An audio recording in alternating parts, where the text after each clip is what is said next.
Hi everyone, my name is Suma. I would love to introduce you all to Kathleen Marden. She is a leading researcher of contact with non-human intelligence, an author and lecturer. Extensive research and investigation into alien contact experiences has convinced her that some experiences are real. She earned a BA degree in social work from University of New Hampshire.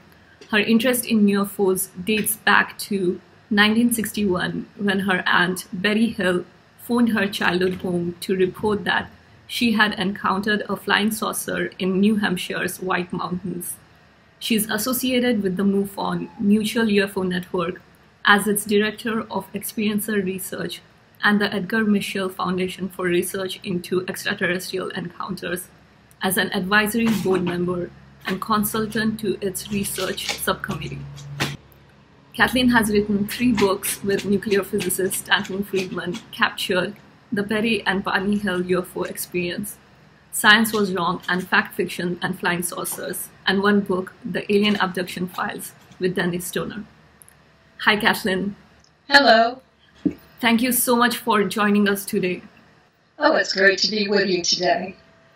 I want to first start off by knowing more about your experience at the International UFO Congress that you attended recently. I wanted to know what were some of the highlights for you at the event. Well, I was very pleased to be at the International UFO Congress conference in Phoenix, Arizona in February of this year.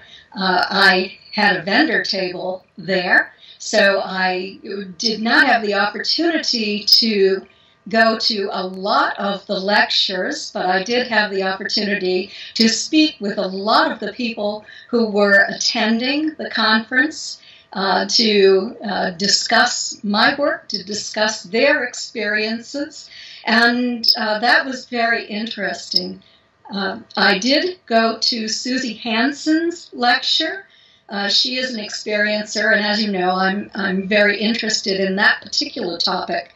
And so I had the opportunity to go to her very outstanding lecture on her experiences and the technology that she observed on the craft and learned about, and then was later developed by scientists on our world after she had seen this. So I found that very interesting and fascinating. She's highly intelligent and credible person, experiencer, and researcher as well.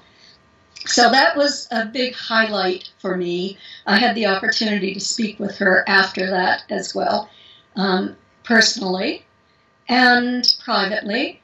And also I went to a videotaped lecture of Lou Elizondo's statements with regard to the secret study that was done at the Pentagon and his involvement in that as the lead of that project that was funded by Congress. And so that was very interesting as well. And something that's sort of an aside that I found interesting is that several people had mentioned that they had observed shadow entities in the conference room. And so there was a lot of talk about that, and if they really were shadow entities, if they were aliens walking among us who were partially cloaked but could be partially seen as well. So that was, one of the gossipy sort of events that a lot of people were talking about. I did, unfortunately, lose a valuable team member at MUFON. And he was the former assistant director of MUFON's Experiencer Research Team, of which I am the director. I had worked with him for many years, and his name is Craig Lang.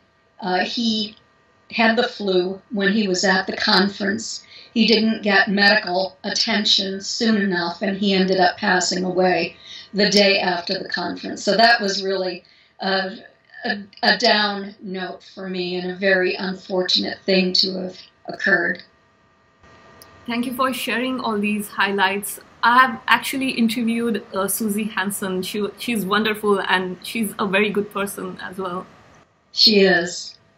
And talking about Lou, that reminds me about the splash of news that happened in the mainstream with the Pentagon UFO videos.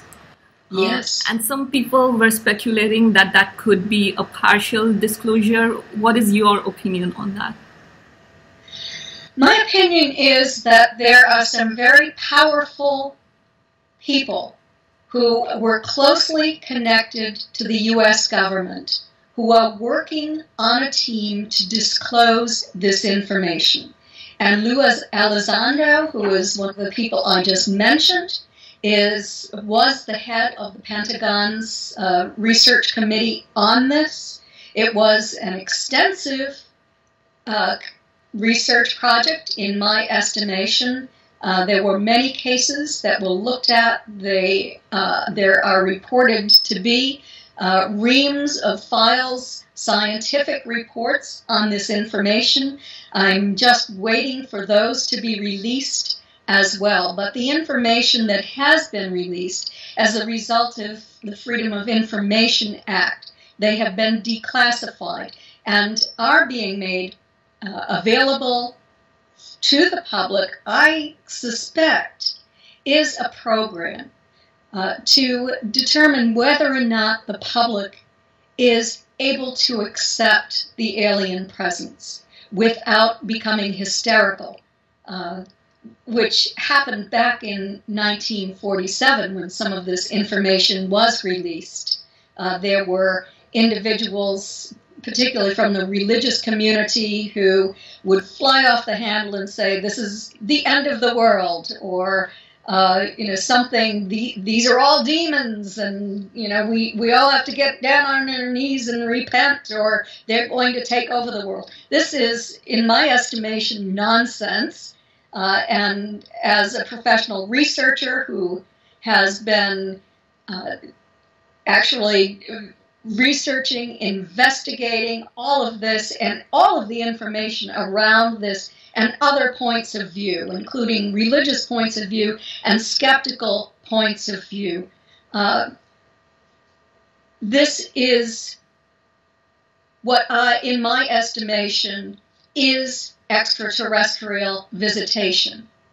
I will say there are also interdimensional beings that probably would fit into the religious aspects here, and they are negative, or they might be highly positive. They might be angels. They might be demons. But that's not what we're talking about here. Those aren't the individuals who are flying around in this technologically advanced craft that we are seeing on these gun camera videos that have been analyzed by scientists. So this is another story, and I am very hopeful that this will be the beginning of disclosure, and that eventually we will start talking about those who are piloting these craft as well. Thank you for sharing that. And also, one of the main things that happened recently is, it sounds like Stanton Friedman is retiring from ufology. Yes. How do you feel about that? Oh, I have worked for many years with Stanton. We're sort of a two-person team. Some people call us the dynamic duo. He has the physical science side of it. I have the social science side of it. So we're both bringing different perspectives to the research and writing that we have done together for many years. We work at many conferences together, and we share vendor tables, and we sometimes do interviews together as well. And I will miss him. He is a wonderful person. He's highly intelligent. He's very knowledgeable. He has been researching this topic for 50 years, and he retains information. And he has a very good critical perspective on all of this. He's good at separating fact from fiction and fantasy from reality. And I don't think that there's anyone in this field who can replace him, because he's a nuclear physicist. There are certainly a lot of people in this field, or a few people in this field, I should say, who are intelligent, knowledgeable, and good thinkers. But we don't have a nuclear physicist who has gone at it with the vigor that Stanton has, and for the length of time, and in such a credible and professional manner. So I will truly miss him, and I hope that from time to time we can convince him to come back for a special appearance. Yeah, I really appreciate his courage to come from the scientific background and have that, be brave enough to speak up his mind about this problem. Yes, very much so. And for viewers who might be new to the Betty and Barney Hill experience, could you give them some background? And I have some further questions about their experience. Sure, I'd be happy to. This is very personal to me because Betty was my aunt, Barney was my uncle, and Betty was my mother's oldest sister. She's 10 years older than my mother.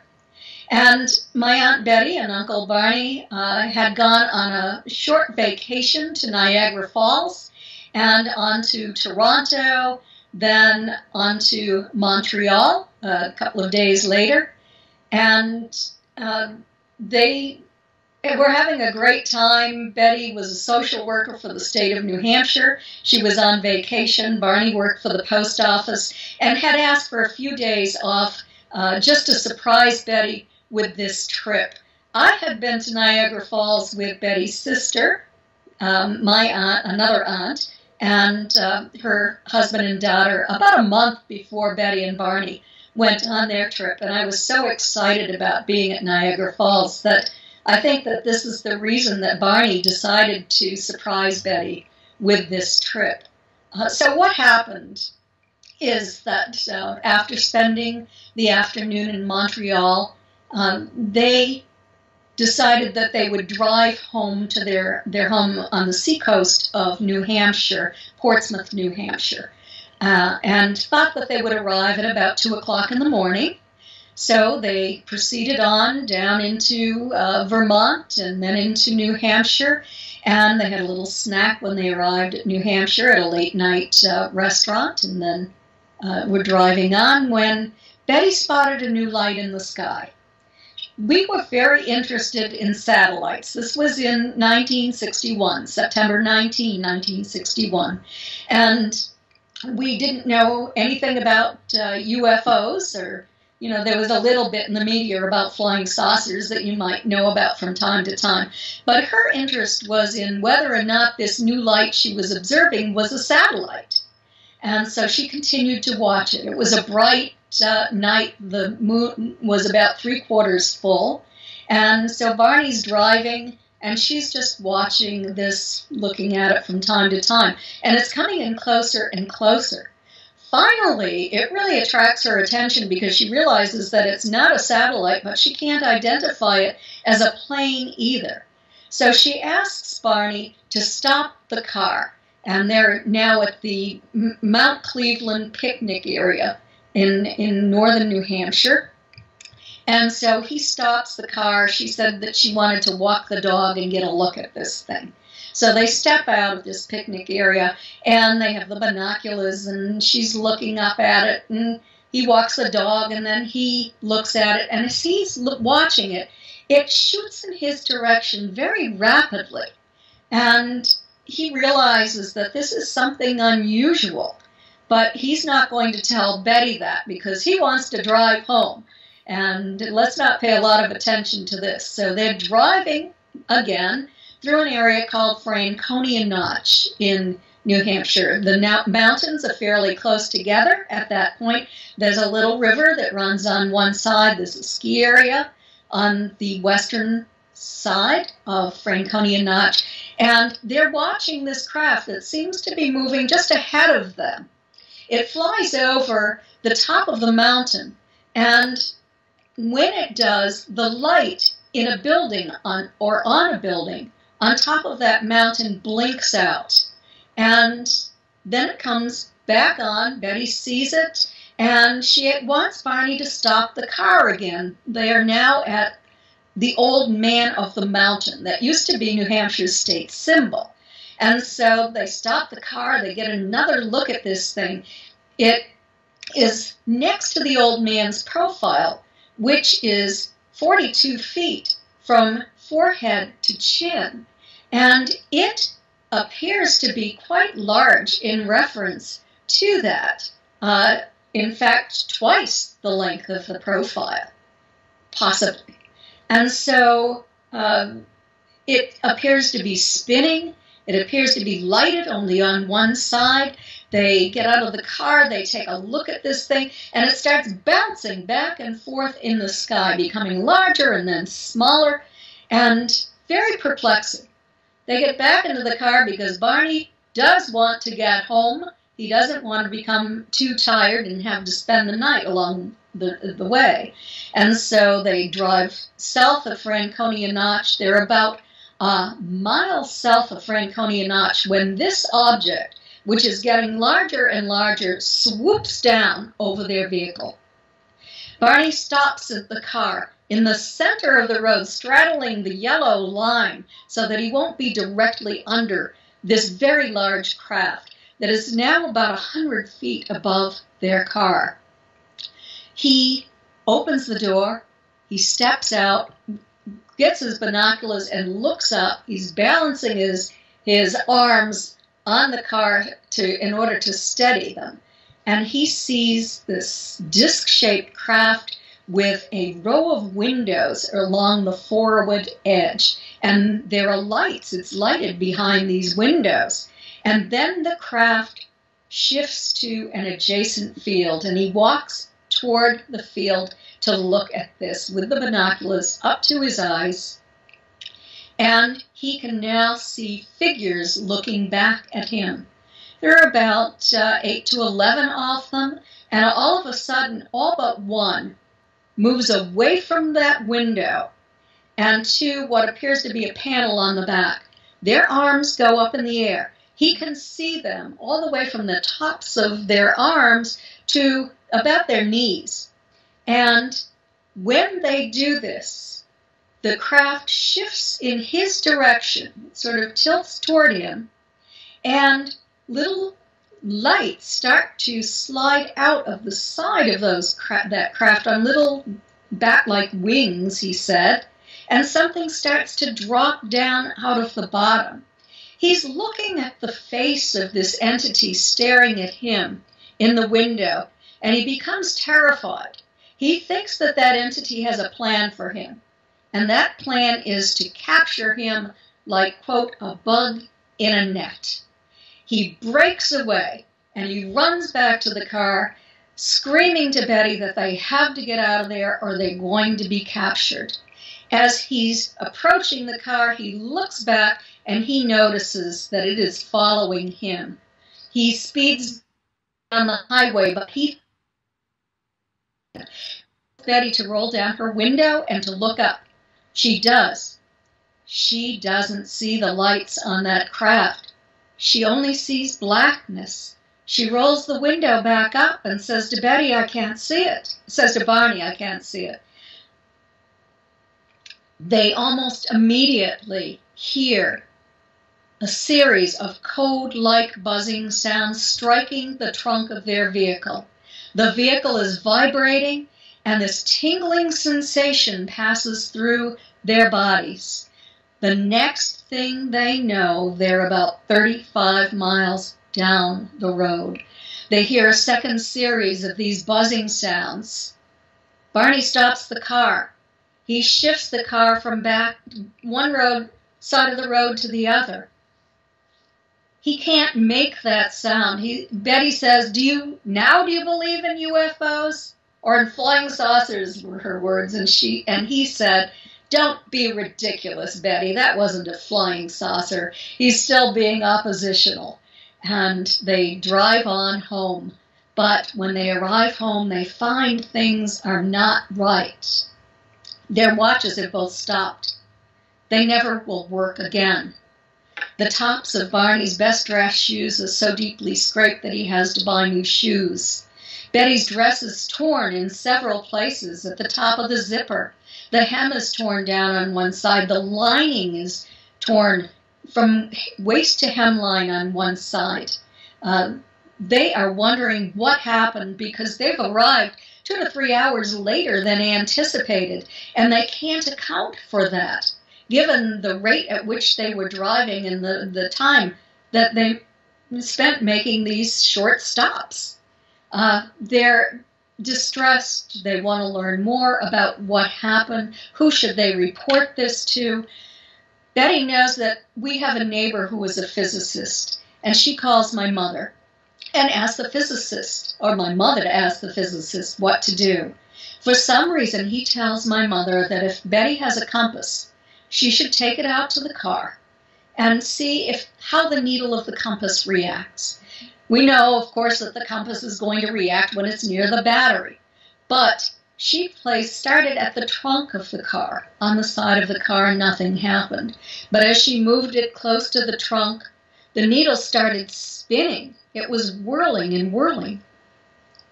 This was very perplexing, and this is when she noticed these very shiny spots on the trunk of the car. They were all about the size of quarters or $half.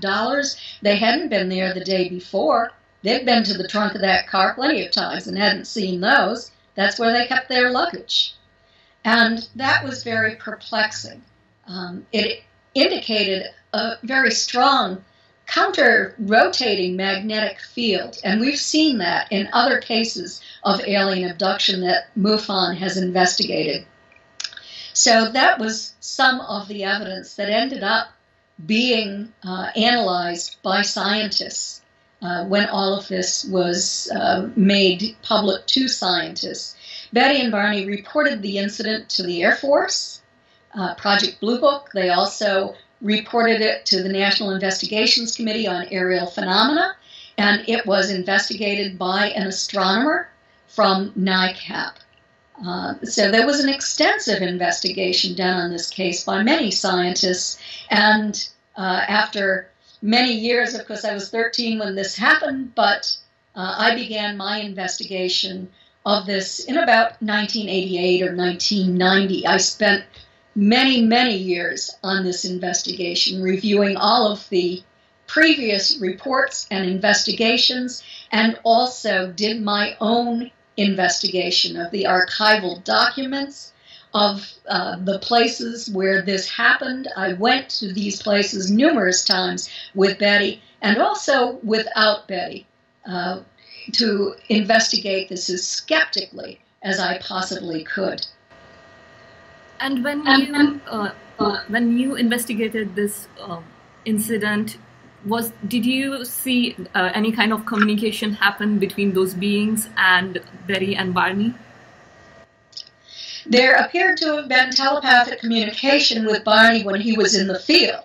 This was not revealed until they both underwent separate hypnosis, starting in January of 1964, with a prominent psychiatrist from Boston. His name was Dr. Benjamin Simon, and he specialized in deep trance hypnosis to resolve physiological problems that had a psychological source. And that's what happened to Barney. Not so much to Betty, but Barney was deeply traumatized by this experience. Because remember, he was the one who felt threatened. He was the one who had conscious, continuous recall of observing these non-humans.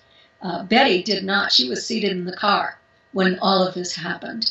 So Betty and Barney underwent 6 months of hypnosis and psychotherapy to integrate this event into their own minds, into their emotions, so that they could go on and be productive members of society, and they were highly productive after the hypnosis sessions.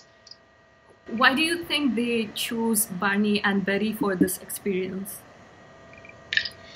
I'm not sure why they were chosen. we know, I as a researcher who has worked on many, actually on 3 commonality studies with experiencers, and 2 of these were very large-scale studies, comprehensive studies, know that this tends to run in families, particularly if the person is taken again. And I have evidence that Betty was visited more than one time. This came out in my investigation.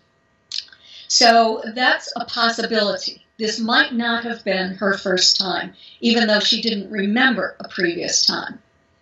If it was the first time, it could have been that she and Barney showed an interest in this craft and that they were simply looking for a couple of humans that they could pick up and do an investigation of.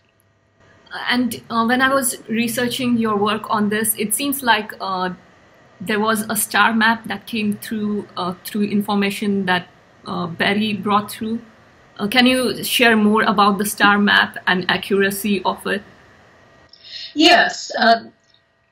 In one of Betty's hypnosis sessions with Dr. Simon, she was reliving her experience on the craft. And the one that she called the examiner had left the room she was in and had gone to do the examination with Barney. So she was left alone in this room with the one that she called the leader. He was the one who was able to communicate with her in English telepathically and was sort of her guide, her escort during this entire process. She had lost her fear of him because the examiner caused her to experience great pain, and he took away that pain. So she began to trust him. She said to him, "I know you're not from around here. Where is your home port?" And he produced a 3-dimensional star map of sorts. And it had 16 stars on it that were larger. Some were the size of nickels. Some were the size of the head of a pin. There were some solid lines. Between 2 of those that were the size of a nickel, there were 5 solid lines. There were also lines that went to other larger stars, and then broken lines that went to smaller stars. And then there were many, dots around too that didn't have any lines connecting them. And so Dr. Simon said to Betty, what did he tell you about this? And Betty said, well, he asked me if I knew where I was from on this map. And I said, I don't know a lot about the universe, and I don't know where I am. So instead of telling her where she was on that map, he simply said, if you don't know where you are, how can I tell you where I'm from? Which was kind of deceptive, I think. But then he sort of made this map go away, and but it remained in her mind. And so Dr. Simon gave her the post-hypnotic suggestion that if she could draw this and she could do it accurately, that she should go home. So she did this. She said that her perspective was not very good, but she thought about it for a long period of time. She took a couple of weeks, actually, to reconstruct this and draw this on paper. And it was published in the first book that was ever written about this event, which came about because there was a violation of confidentiality and their story was actually told. So they agreed to work with an author on this book, as did Dr. Simon. But this star map was published in the first book, and Marjorie Fish, who was a member of Mensa, a highly intelligent woman from Ohio, and an amateur astronomer, read the book and saw the star map. She reasoned that if this was a real event, she would be able to identify the stars on Betty's map. And so she set out in about 1967 or 68 to go to the university, to sit in the library, and to hand copy all of the distance data on the stars in our galactic neighborhood out 55 light years. It took a tremendous amount of work on her part because we didn't have computers then. She couldn't even photocopy the pages from the catalogs. But she did this very meticulous work using monofilament line and frames and beads of different sizes and colors to represent the types of stars.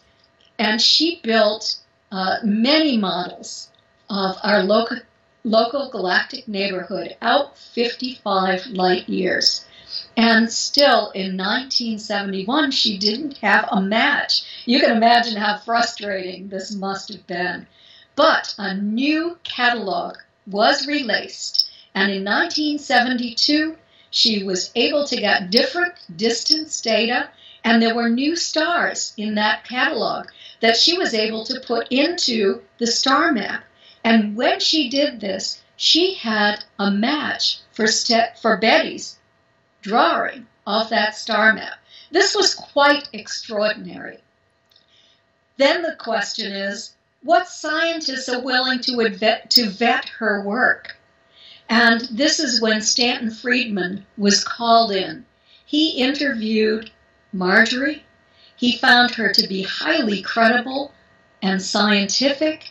And in fact, he said that she could speak with scientists better than she could speak with the general population. And he was able to find scientists who vetted her work and stated that it was accurate. There was also a computer-generated program done later at Ohio State University by the astrophysics department who said that her work was accurate too. So this was quite extraordinary in that time frame.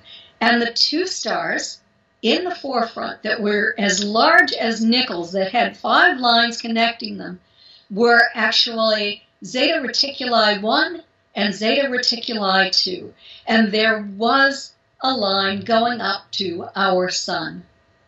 So they were able to find a match between what Betty brought through during hypnosis and the actual star map? That's correct. And I'm aware that you have also done some study on false memory formation during hypnosis. Yes. Can you share more on that? Give us more clarity on some of the memories that come through hypnosis and accuracy of those memories. Yes, I'd be happy to. In fact, I studied hypnosis pretty extensively, and I even became a hypnotherapist as part of my study of this. And so what I wanted to know, and in the research of the academic studies, I discovered that people can be led. If you have a hypnotist who has an agenda, they can form their questions in order to derive the answer that they are looking for.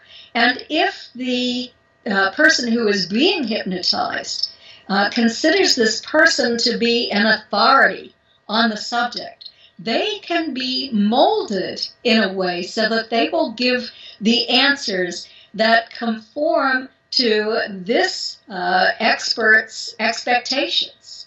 So we have to be very, very careful in doing hypnosis with individuals because we want to make sure that the information we receive is accurate. There are many ways and that we can ask questions in a way to determine whether or not this person can be led in hypnosis, and to make sure that we ask as few questions as possible to take their lead, not to lead them, but to take their lead, to ask for more information about what they've just said.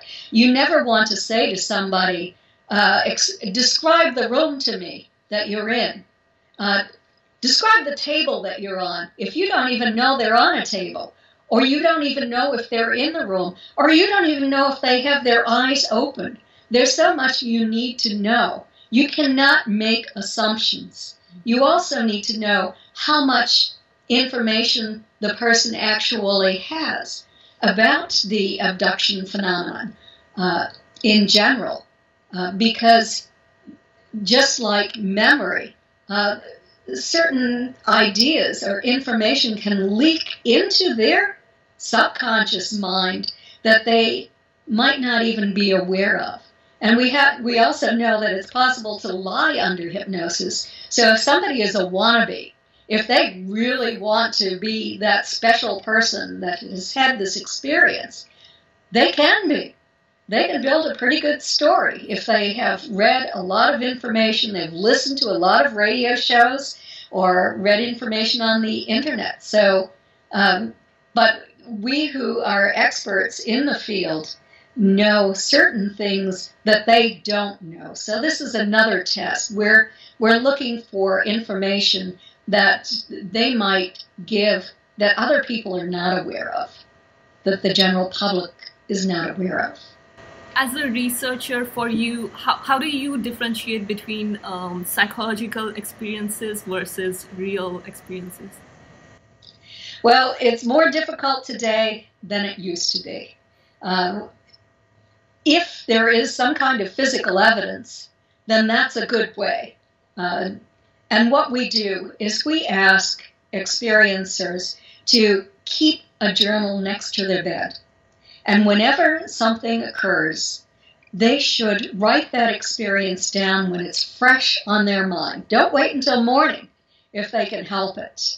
Write down everything in detail, including the date, including the time, to look at their bodies in a mirror to see if there's anything unusual. I mean, not just a scratch they might have had or a black and blue mark that might have happened accidentally or something like that. But are they finding very unusual patterned marks on their bodies?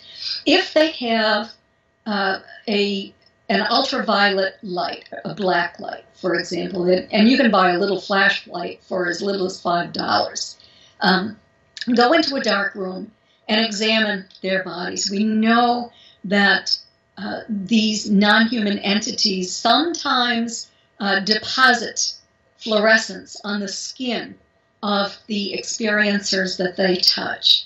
And so we are looking actually for photographic evidence that they might be able to acquire. We ask them to photograph that fluorescence without a flash in the dark room, and it will show up. We ask them to examine their clothing.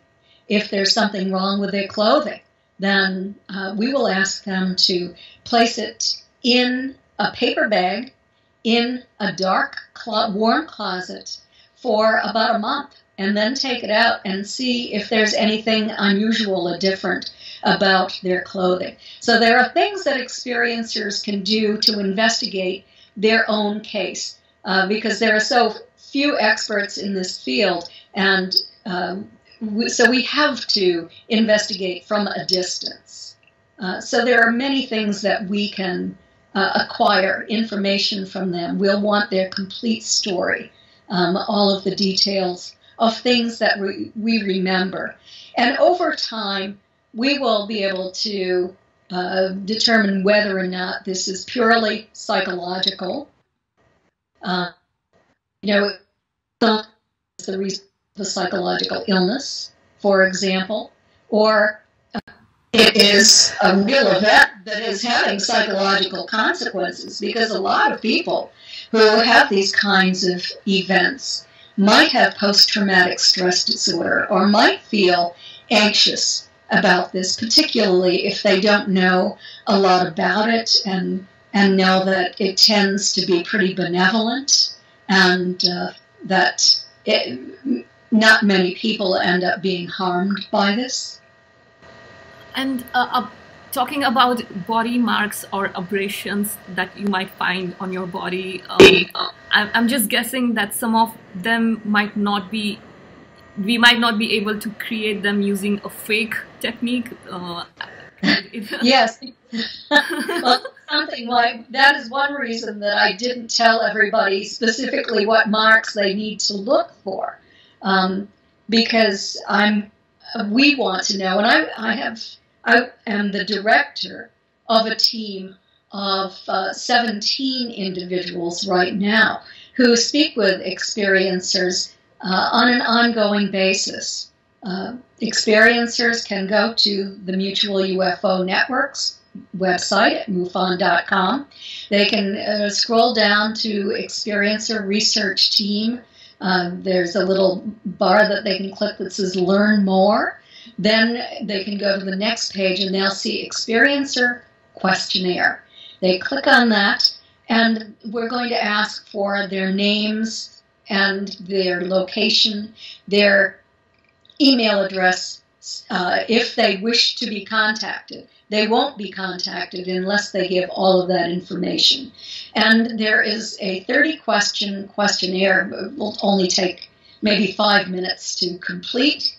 And then that questionnaire goes to Dr. George Medich, who is the assistant director of MUFON's Experiencer Research Team. He assigns a member of the team to contact that individual, and the member of the team will collect that information and help that experiencer. They will offer a conversation, a non-judgmental conversation.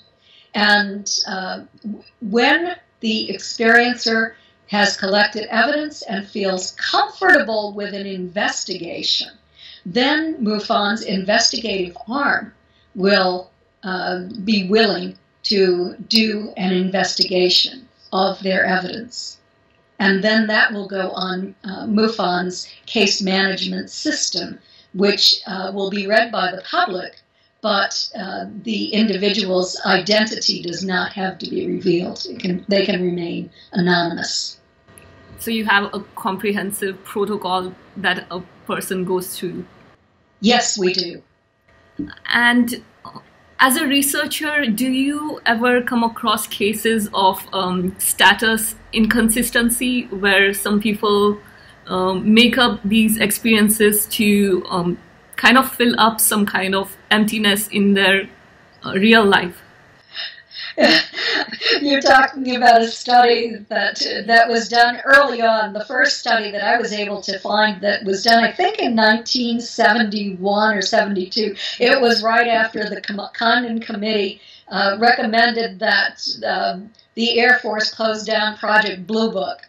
And so funding was then given to social science to try to figure out what was wrong with those crazy people who are seeing UFOs. And so the first study was done by a social worker at a university, and it was status inconsistency. You can read the article on my website. Yeah, I read it on your website. That's why. Studies.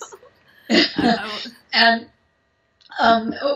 one thing that they did that I found interesting was they said, well, women are status inconsistent anyway, so we have to throw out all responses by women.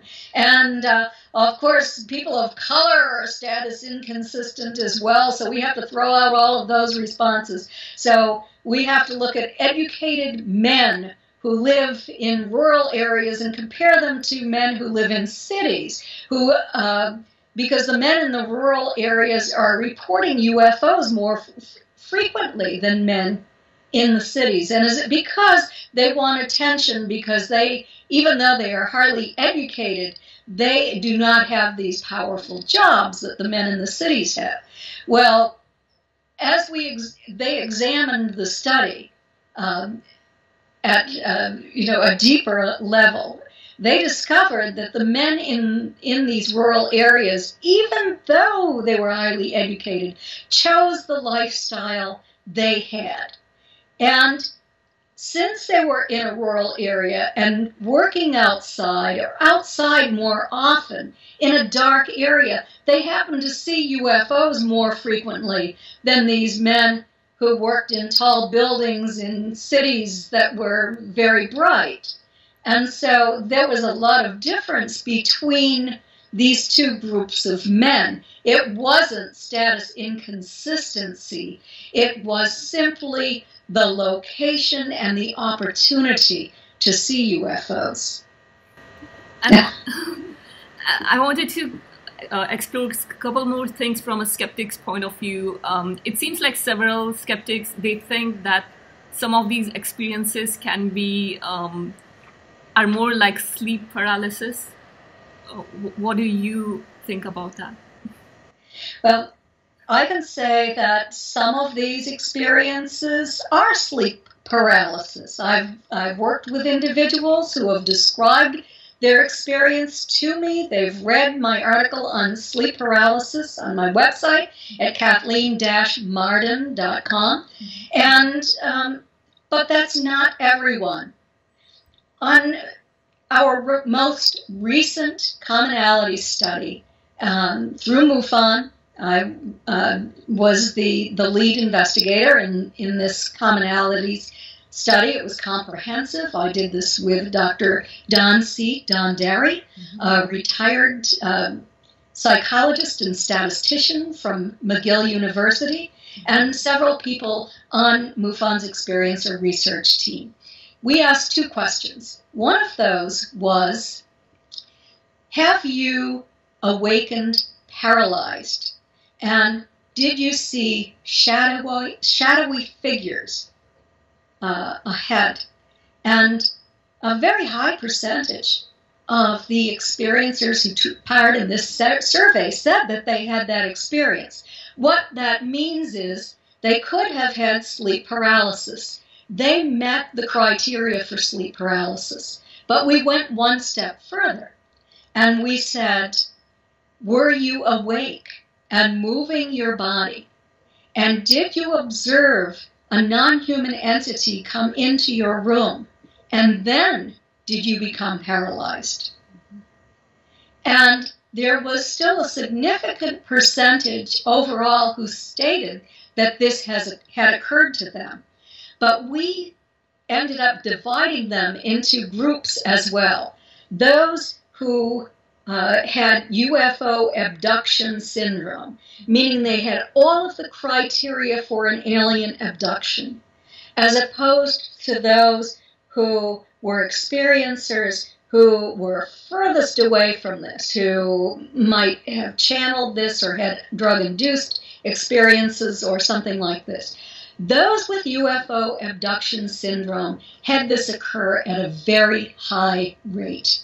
So yes, they were awake, they were moving, they saw non-humans coming into their room after an event happened in their room involving a light, and then they became paralyzed.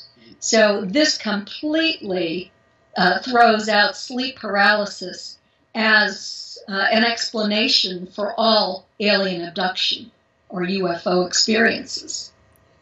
And what about skeptics who call off some of these experiences as an accidental awareness? And for people who don't know what accidental awareness, if you could explain that. Sure.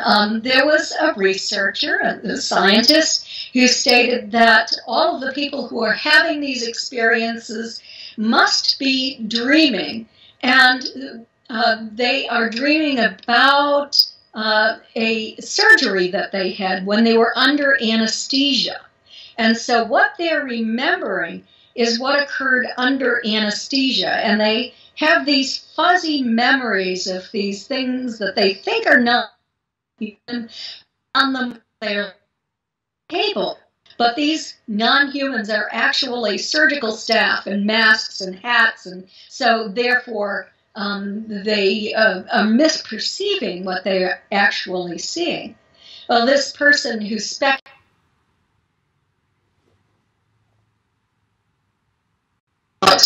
UFO abductions and what actually occurs during abductions. And, these people on these tables might not have ever had surgery to begin with, or the experience might be entirely different than what would have occurred if they did have surgery. The beings that they see are not wearing surgical hats and masks. They're not wearing surgical clothing. They are non-human entities, and they can describe these non-human entities who are interacting with them telepathically, not verbally as the people in the operating room are. Those are good observations. And I'm just playing a devil's advocate here. It seems like they are performing the same experiments over the last 50 years. I would imagine by now they should have known about us, what they need to know. Why do you think they have been doing same experiments over and over again? Well, I think they probably know everything they need to know about humans, but I think that this is a longitudinal, sociological, and genetic study. I believe, and not just believe, I've received information from hundreds of experiencers that these non-human entities, at least some groups of them, are very, very concerned about human behavior.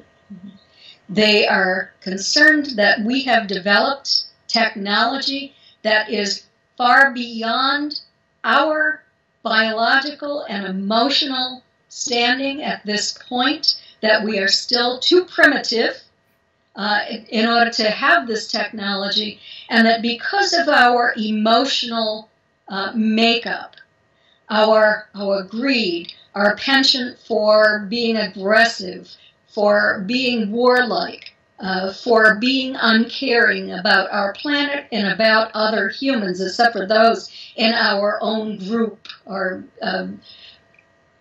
we might, in the end, destroy this planet through nuclear war.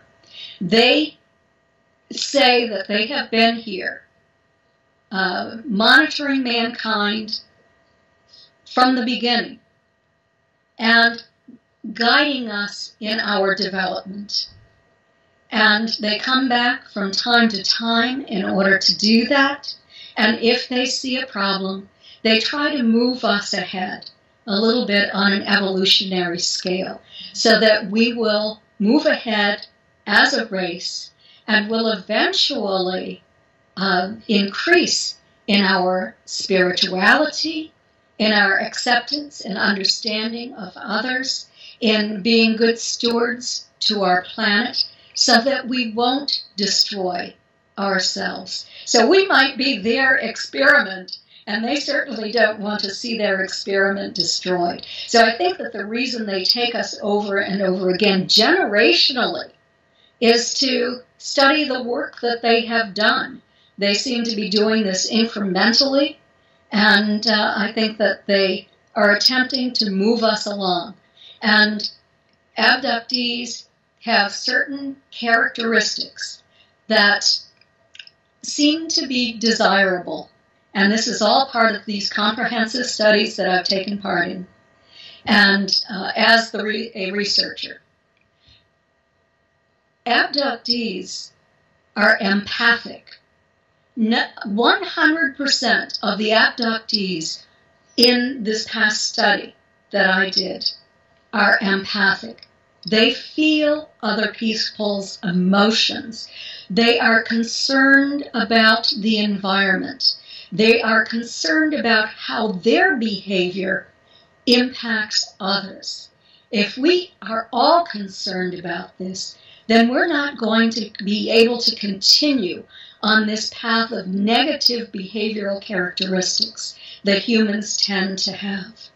And I think that that's a major part of their study. And I think that they're being successful with some, but maybe the reason that thousands of people are coming forward and saying, I've had these experiences as well, is because they are now part of this project. Maybe it's urgent. Maybe these ETs are attempting to increase this consciousness, this spirituality among all humans, and they've reached a critical point where they're highly concerned. And that reminds me a question from one of the viewers. If we are their experiment, do you think an open contact can happen? Because if we are just an experiment, they might never want to come here and have an open contact. Do you think that's a possibility? Well, something that they have been stating to experiencers is that there is a time in our future when they would like to have contact with us. That is at the point where our planet has raised its consciousness and its spirituality to a higher level, so that we will be able to communicate with them as equals. And until that time, it wouldn't really be a worthwhile endeavor. They also say that they don't really want to intervene, but they will only do so if we reach the point where we might destroy this planet. For example, if we start a nuclear war, then they might have to intervene. They don't want that. And I know that our governments don't want that either. They are so far ahead of us that there would be an imbalance, and it could have a very negative impact upon us culturally, and in our institutions, in our values, in our politics, and so on and so forth. So hopefully we will be able to move ahead as we are until we can reach the point where we are technologically advanced enough to go out there and spiritually advanced enough to interact with them at their level. And do you think there is such a thing as Galactic Federation? Yes, I do. I do believe that there are a number of different groups from different planets in our galaxy who are coming here. Yes. And what would have to happen on our planet so that we can be a part and member of a Galactic Federation? As I stated, I believe that we will be accepted into the Galactic Federation when we have reached a level of spiritual development in human consciousness that we will not have the behaviors that we have currently, where we will be good stewards to our environment, where we have put self-interest aside, we have put greed aside, where we are working for the betterment of humanity, where we see ourselves as one, just as most experiencers see other human beings on this planet. And that could happen even if enough number of us are at that level. It doesn't have to be all of us. Even if there is a small, good number of people who are ready for that, that could elevate. Well, that's our job. That is our job, to raise the consciousness of others. And when the consciousness of this planet is raised, then we can move ahead. Not just a few people. The few people have the task of raising the consciousness of many people. I meant more like majority of us, not few, but if majority has gotten to that point, that could possibly happen, that we could become member. Yes, that could possibly happen, where we've reached this technological level of development and the spiritual level of development. That could possibly happen. And I also know that I am told many experiences. Sorry, you cut a little bit at the end. That is what I am told by many, many experiencers.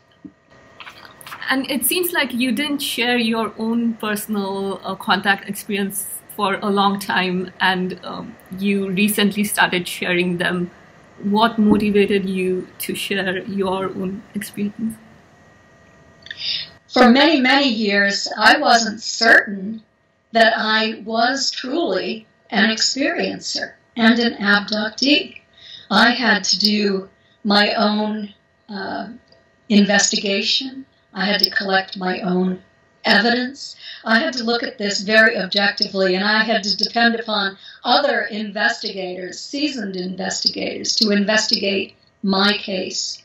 I know how much agony my aunt went through when she was attacked over and over again. These were ad hominem attacks. And I didn't want to come under attack either. I wanted to be able to live my life. But you know what? I reached the point where if somebody wants to attack me, I don't even care. I'm not going to respond. I'm not going to defend myself. They're entitled to think whatever they want. If it makes them feel comfortable to deny all of this, then go ahead, deny it. But I have undergone psychological studies. I have taken the American Personality Inventory. I have all of the characteristics of an UFO abductee. I have UFO abduction syndrome, unfortunately. And so now I'm willing to speak out in order to help others and to disseminate this information on a larger scale. And I want to thank you for your courage to speak your truth. Thank you. It does take a lot of courage, and it took a lot of thinking in order to move forward with this. It will motivate others to accept their own truth. Yes, I hope so, and I hope that others, particularly people who have retired and don't have to worry about losing their job at the university or their job in a scientific laboratory, whatever. I hope that they will then have the courage to speak out as well. I had one question about MUFON, since you are so deeply involved in it. I was wondering why they don't open up their data collection for international community. Is there a reason? It seems like they collect UFO sightings only for... Sorry. MUFON does have a case management system, and if you go to MUFON's website, you can access their latest reports, and you can access reports. So they do open some of this information up, but they will not reveal the identities of these individuals who are making these reports. Yeah, everyone has to understand that if people want anonymity, we're not going to violate this sense of confidentiality, this trust that they have in us. But we do this, and in fact, MUFON is publishing a book called the 2018 MUFON Almanac that will be filled with cases, and my team and I, 3 individuals on my team, and I am the primary author on a book for experiencers that will be released this year. It's called the Experiencer's Handbook. So we have a lot of information based upon reports that we have investigated, and also advice for experiencers on going from denial to acceptance, on what it might be, how to investigate your own case, your own evidence. So it is filled with information, even on how to try to make it stop if you want it to end. We can't guarantee that, but we've offered a number of suggestions. And can I submit a UFO sighting if I lived somewhere in Africa or Japan? Can I submit a UFO sighting on MUFON website? Absolutely. MUFON has directors and chapters in many countries around the world. You can go onto MUFON's website and click on or hover over Get Involved. And then you can go down to find a chapter. And it will tell you what chapters we have around the world. And if you want to file a report, right up in the top right-hand corner of MUFON's website, you have, it says Report a UFO.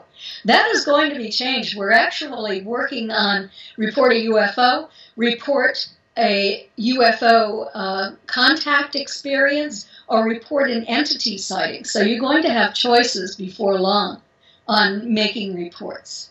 But for the time being, it has to be report a UFO, even if your experience did not involve the sighting of a UFO. Maybe you've seen one in the past. Add that to your report.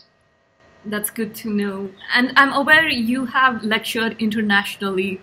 So have you noticed any big changes internationally about this subject? Well, I think that many of the countries internationally have been far more open about all of this information than the United States has been, but we've sort of, our government and our military has kind of suppressed their information, convinced them that they shouldn't tell others. But in Brazil, for example, I spoke in Brazil, and Brazil MUFON meets with the Brazilian Air Force twice a year, and they share information, and they are far more open and honest about their reports than we are. We know that France, for example, released information quite a while ago. Many countries that I go to are far more open than the United States, but they'll always say, well, the United States kind of keeps us down. It doesn't want us to release this information. And do you think the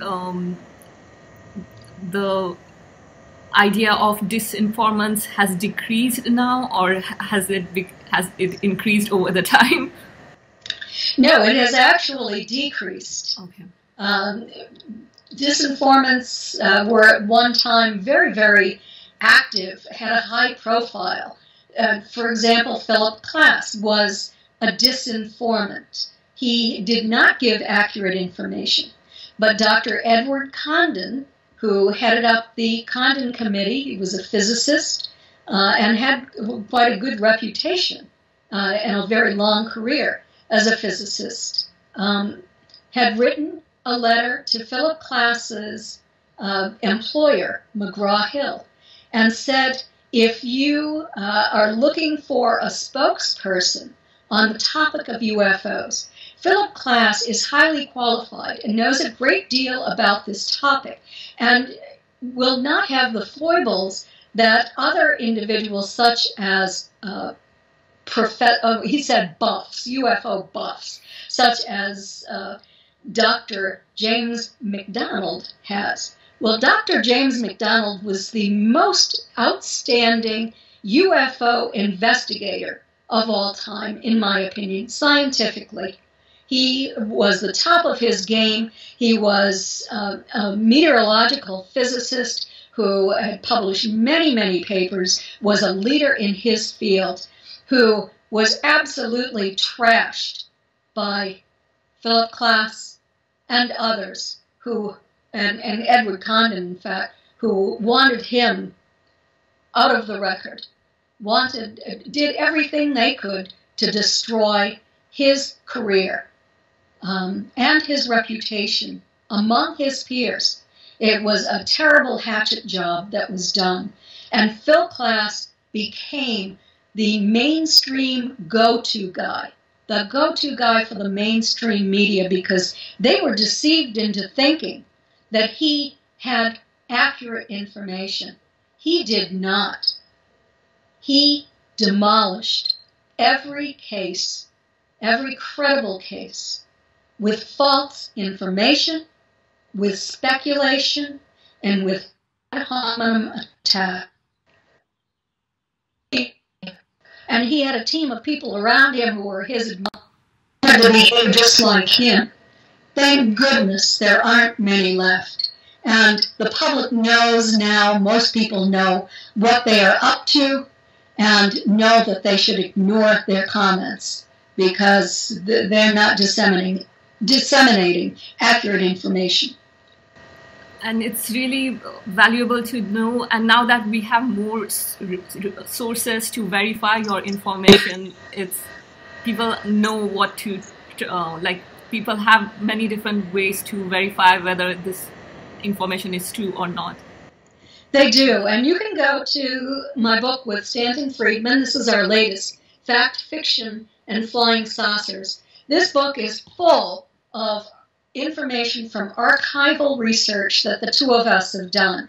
And not all of it's available online. We actually had to go to the archives. We had to sit in those libraries and pore over these documents for days on end and take photocopies of them home to use in this book. It gives a lot of insight in the history of the government's cover-up, who was involved, and actually the correspondence files between these disinformants or debunkers, and to show exactly what was going on behind the scenes. I think it's very valuable to know that even to this day, to see how all of that evolved and how that progressed, and apply that even today, when to not to blindly just believe something, but to verify those things, that information. Yes, absolutely, and it is possible to verify it. We have many references and footnotes in that book. You can follow the link.